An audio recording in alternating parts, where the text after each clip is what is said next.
I don't want anybody to get me wrong about my last slide. As I walk through Krakow's old town right now, catching up on some photos and video practice, I love Europe. I think Europe has some of the most amazing cities, fantastic people, wonderful history on the planet Earth.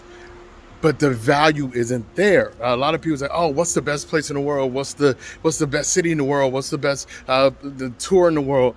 I always look at things from a cost-benefit analysis, and Europe, for years, for past 6, 7, 8 years, has just become a worse and worse value for a traveler. And I think hostels are the perfect indicator of where a local economy is going in terms of tourism. If students cannot afford to stay at a fucking hostel, it's not a good value. Kids can't afford $50, $60 a night in a dorm bed.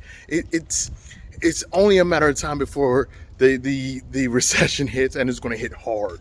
And I'm not looking forward to being proven right on this one, because I know a lot of people who work in the tourism sector. A lot of my very, very close friends work in the tourism sector here in Europe specifically, and they're going to get crushed because where's this money going to come from? The economy is slowing down. People still don't have jobs.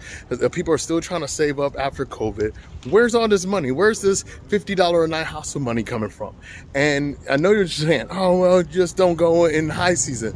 A lot of people only can go in the summer because they go to school and they have to work. And I'm looking at this from the perspective, like me, I can travel anytime I want. But most people cannot, especially Americans and Canadians. They have to travel this time of year. It's not a good value anymore. So yeah, hopefully something gives, something changes. Unfortunately, a lot of hostels had to close because of COVID.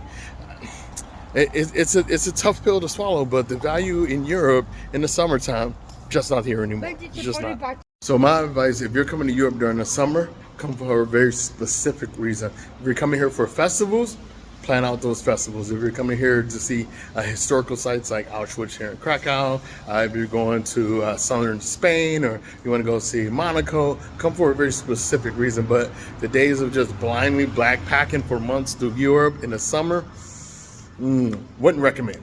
Hard pass. And to all my colleagues who are going to argue with me about this, I know who you are. Get out of your bubble. You're delusional. You got to get out of our tourism bubble.